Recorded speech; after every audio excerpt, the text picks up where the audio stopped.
And welcome back to WSJU Radio, the #1 college radio station in New York City, with your host, Intro.Kev. Today we have a very special guest dropping hits like Pandemic, Heavy on It, T Ready. We got Fame Kobaine in the building. Bow, what's going on, man? How's it going? I'm here, man. I'm chilling, cool, and everything's going great. I'm great. I'm happy to be here, man. Right. I know we're at St. John's University, Jamaica, Queens. You're Queens' very own rapper, you feel me? Yes, so, definitely. Do you feel like you're the best rapper in Queens right now? I'd say I am definitely one of the most talented. I'd say I'm a special type of rapper. You know, I got certain skills that, you know, not the average rapper has. So if I say I'm the best, really, it's more time. Not that I'm in competition with anybody in Queens, like with any other Queens artists or anything like that, but because, you know, I rock with the Queens artists and I like what's going on. But if I say I'm the best, it's really because my only competition is myself. So, you know, it's me versus me. So, you know, if I say I'm the best, and that's, for me, I'm really talking about myself, because the competition is not really for me with Queens. I want Queens to be there. Yeah. Right, so how are you gonna take Queens to the top then? Because everyone talks about like Bronx drill, Brooklyn music, Bronx music. Like, not a lot of people speak about Queens. So how are you gonna help Queens be on the map? I think, see, the thing about Queens, one thing I've been trying to do as of recent, like, I'm trying to. There's a lot of artists that we don't got the light really over here. So there's a lot of artists that really need that light. And I really want to do what I can to help, you know, with what I got, you know, being that I have what I have, you know, help other Queens artists have that, get that little light and get that buzz up, start going in. And I really want to, like, connect some dots, you know, like, you know, be forefront in the whole Queens movement thing, you know, have artists, like, you know, I want to see collabs, I want to do collabs, but yeah, pretty much I just want to help however I can, you know, dealing with artists, get that thing, because especially what's going on, like, you see with the Bronx doing their thing, you see a collective of artists. It wasn't just like one Bronx artist, and then you see a collective of artists coming at one time. So it's like, when you see that, it's because you see that the community is fresh, and you feel me, they want something going on, but Queens is kind of quiet right now, so I'm going to try to get that light over there to Queens. Right. You know? Then it was one thing that Queens got over than any other Bronxes. Is it the females? Is it the food? What does Queens got over any other borough? I say, I say, you mean like musically or just anything? Anything? Yeah. I'll say musically, though. I'll say musically, because I want this to reach people. Musically, Queens got the most hungry artists. That's what we got more than any other borough, because right now we in a like position where we don't got that. Not everybody's looking at what's going on over here. So if I could say one thing Queens got, that every other borough don't got in music, is hungry artists. Like, it's a lot of us out here, and it's a lot of, you know, a lot of artists waiting for that chance to get that little kick through the door. So, and you're gonna be seeing them soon too. So who's some of the Queens artists we got a lot. We got Ray Smith. We got dudes like who been in this. We got Cello, Stargella. You know, we got, you know, of course we got the Shawnees and the. Who else? We got the Rico Danas, and we got a lot. It's a lot of artists. We got, you know, down to the Fab Dons and all them. You know, it's a couple of them. All right. So you spoke about Ray Smith. You did a collab with him. You did a collab. That's my boy. Right. You did collabs with other people. Who else would you want to collab with then? To be from Queens? Anywhere.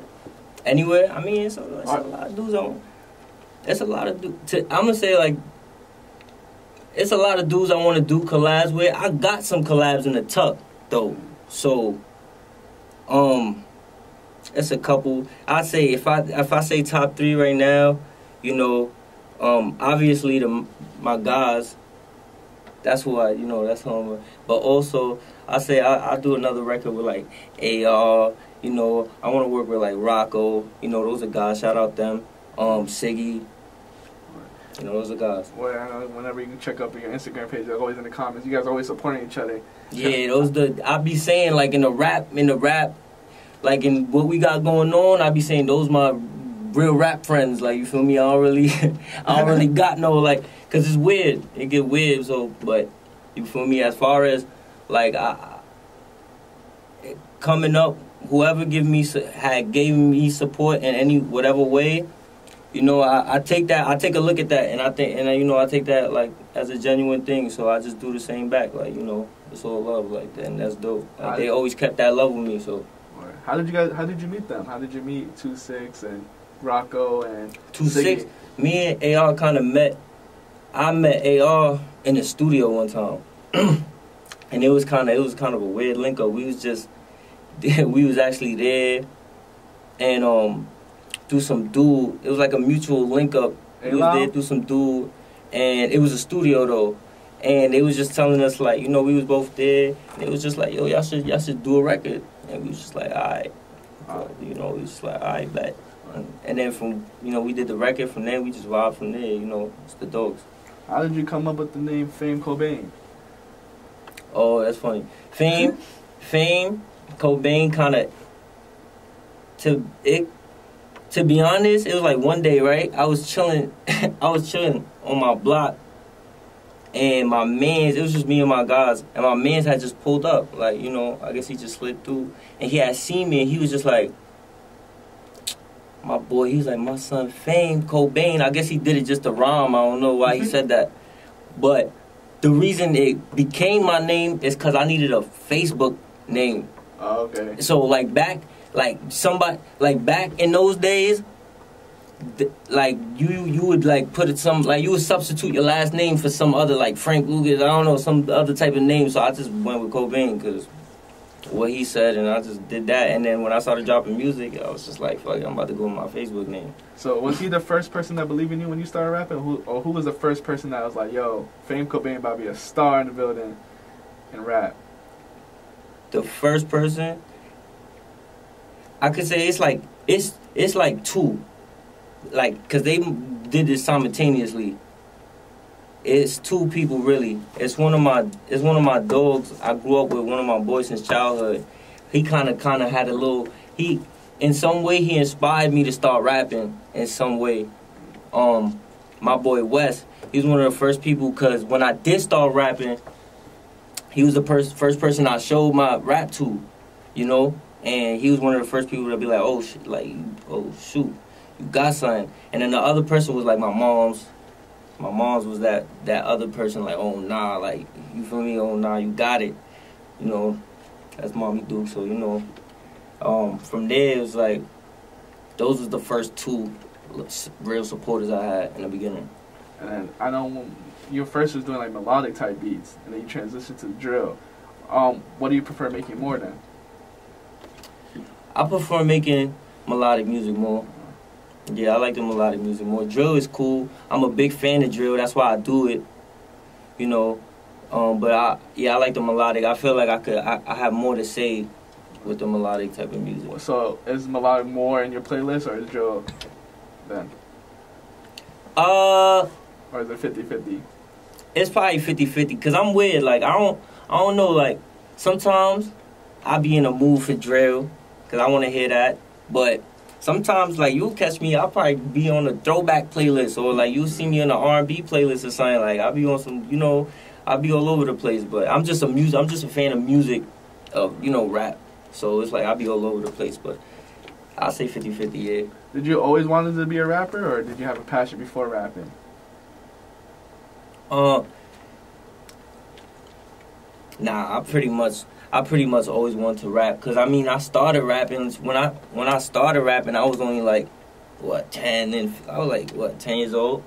So I was a kid. I wanted to do music. I don't even know if I wanted to be a rapper, but I did know I wanted to do music. And when I started doing music, it was, writing bars, really. So only thing I ever did other other than rap was, I ain't gonna front, I played football in middle school and in high school. I thought I was going to go to the league, but...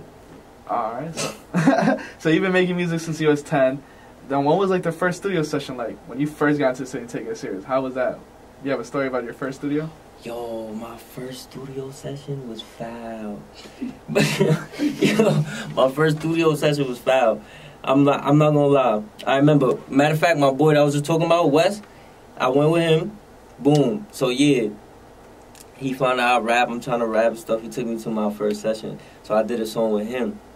I remember getting inside the booth. It was like a regular apartment. It was like some dude crib in a closet. Like, you know, we all got to start from the closet or the basement or some crazy.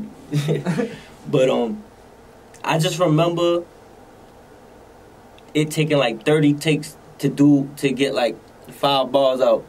And I would just remember sweating, palms sweaty, all that. I just remember just baiting, and it was just terrible. Like, I think the song came out, I guess it was alright. I think it was terrible though. What was the name of the song? I don't even remember. It was some, I don't even know. Alright, so when you check up your name, Fame Kobaine, on like all platforms, the first song that everyone sees is Heavy on It. That's like the first song that you post on all platforms. So from that to T Brady, how do you feel you grew as an artist? Well, I feel like I definitely grew. You know, I'm big on like networking and stuff, so like I really like to tune into like, you know, I'm always watching, like, you know, I'm always like trying to tune into whatever new vibe is, you know, whatever artist is coming out. I like to network a lot. So from then, from Heavy on It to now, I could say that there was things like, it's been a journey, like, you know, it's been a process. Like, there's things that I wish I could have did better, but, you know, everything, you know, I learned for the best, and I'm happy where I'm at now. Like, it's a blessing. Like, you know, at least I don't gotta, some people are at that very bottom where it's hard to scrape out of that little hole, you know, and I'm just blessed that, you know, I'm not all the way at that bottom, and I got a little, so I'm gonna just keep going, keep working. When you keep working, you might get label deals and all that. What will make you want to sign to a label? What will make me want to sign to a label? I mean, that's simple. If the business is right, we do what we do. The paperwork gotta be looking right. Whatever's on the, it's not even about the bread looking right. It's about the business looking right. As long as the business and everything makes sense, and I could feel comfortable, you know, and it makes sense to what I want to do with my career, then yeah.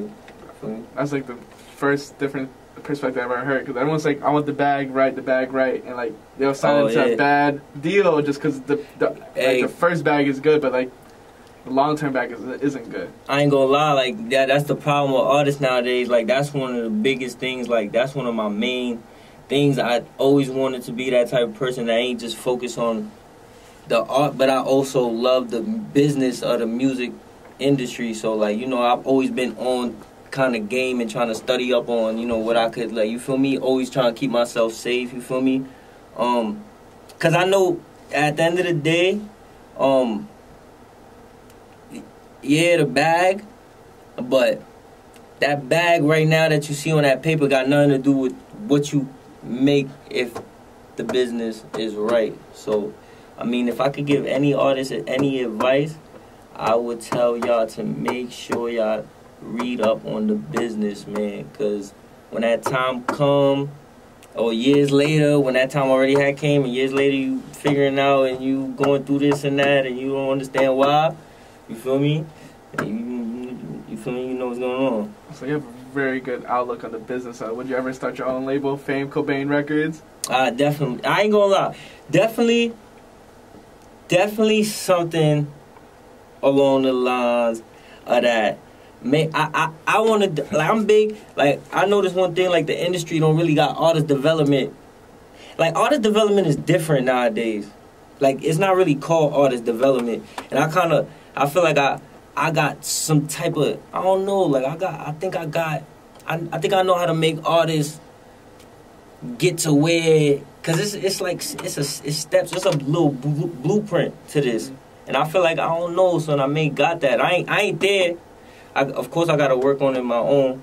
But, you know, a lot of things is just like, a step-by-step process. So I don't know. I may do that. I may want to do that. It's not for everyone. It's a hard business to be in. If anything, I'd probably start like a development like company or something like that. Like something different. Like not a traditional kind of label, maybe.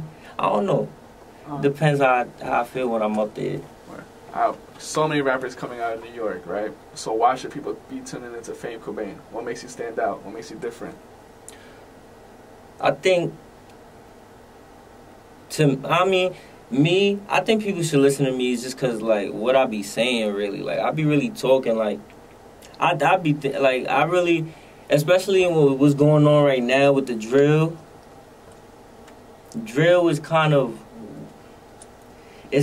like one subject. You know what I mean? Like, I feel like it's so much you could really say, and I feel like it's hard to really talk. Like, I mean, you could be saying, like, not even that, because in drill, even in my music, I try to do my thing is I try to do my best to, like, get people to be like, to say, like, when I talk, I want people to be like, oh, nah, like, what he just said, like, yo, what makes him think like this, like, you know, like, what is wrong, like, I want people to be like, nah, he's crazy, because, like, you know, I want to fly over people's heads, and then they go back to my music and be like, oh, nah, he's like, nice. You know, I try to do that. So it's like, if anything, you know, you should listen to my music because of that. Because I really be talking. I really be saying things. All right. You know, yeah. So then what do you think is the best verse you ever put out then? You speak about, like, I say all this type of crazy stuff. What's the best verse in your opinion? Like, not this verse. I said the craziest My thing. Best verse? And my best verse, in my opinion, isn't even released.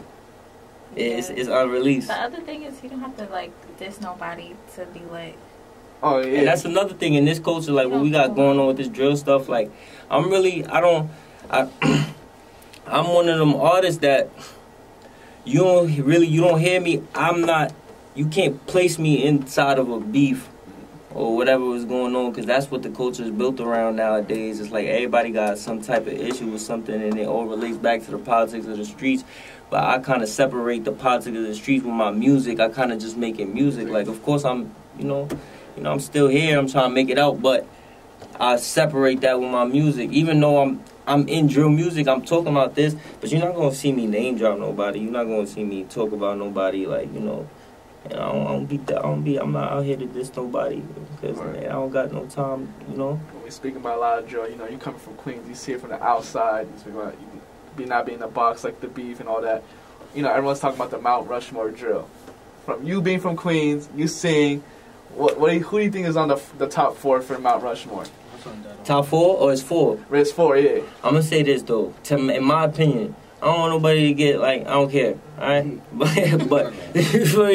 But in my opinion, I'm gonna say, because to me, and the way I was introduced to drill, even though it was a while ago, what made me start seeing it as a movement was Sleepy could go there, Chef could go there, Pop, and then 4 is really tough. I'm not gonna lie. I don't even know. In my opinion, I'll put number 4 had to be Bambino. Because when I was growing up in New York, 2015, that was the whole gang area, and everyone was getting involved with that. I would have put him on the Rushmore. That's true. I would have put him on the... Because you know why? I don't know. But this is personally... Like, this, everybody got their own Rushmore. Like, to me, Rushmore is... I mean, I guess you could say the starters, but I think it's like the GOATs. To me, it's goats? Like... I mean, not the GOATs. Nah. You're right. It's the starters, but it's like those who really had that impact. Like, Bambino did. He had that. He had them songs that brought a certain type of vibe. You know, him and the Curly Sabs and the Rod Swish, they had that going on. So they definitely started the tempo. But as far as what we know is drill music in New York today, I think definitely, I'm not even gonna lie, you could even put, I ain't gonna front, you could even put 2 G's there. Cause it's like Sleepy, Chef, Pop, and 2 G's really shot with that UK style production and all that, like what we know today to be New York drill music, they really popped off that. So I would make that my Rushmore or Rushmore, like, just off the, you know. And then, speaking about your music, you dropped a lot of singles. You haven't dropped a tape yet. Yeah, I'm working on it. How soon can we get it? It's coming, y'all. You can I ain't gonna front real soon. I should be definitely before the summer ends. All right. I'll say that. Well, all right. So what has been the best experience so far as a rapper? The best experience so far. My best experience so far is probably the day I actually had a show in Tampa. At like I think it was my first like real show. Like I'm performing in front of a whole bunch of people. I think that was like my best experience so far, cause just that vibe. I was just being, you know, the music playing and the people watching and me being on stage and my song and just feeling like the energy and just being happy. I was happy, you know. So it was like I think that was like the coolest type of experience. I had a whole bunch of dope stuff happen, you know. But I think that was kind of gotta be like, if we saying experience, that's probably the coolest experience because I really felt a vibe at that moment for me. So what do you want to accomplish before 2021 then? So by December, this needs to be done. By 2021, really, I'm trying to get that version of Fame that the fans don't really know about out. Like that's what I really want them to see. Like that's what I really want them to focus on. I could say a whole bunch of other stuff like, I want to get a deal like by here, by there, gold platinum. But to be honest, I just want to. It's really about the fans. I'm just trying to give them that other source, like, you know, because I feel like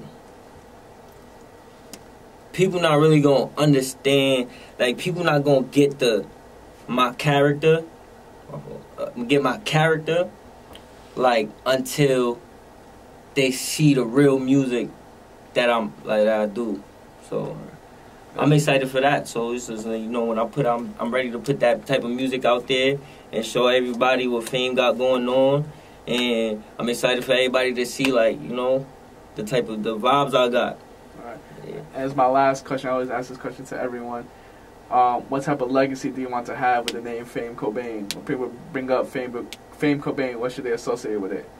Just real, like, just thorough, like, just a real person, somebody who, like, you know, somebody who's just, like, put his, who's just really creative and it's like just like a music, like, you know, I'm just, like, this is really a thing, like, to me, like, you feel me? Sometimes I want to call myself a genius, you know, at this, so it's like, sometimes, if I want to say anything, if I want to lead the earth, and I want people to remember me for something, just remember me for that creativity, that talent that I had, whatever I put out in the air, and just, like, you know, stuff like that, just being a real person, because that's what I try to be, thorough.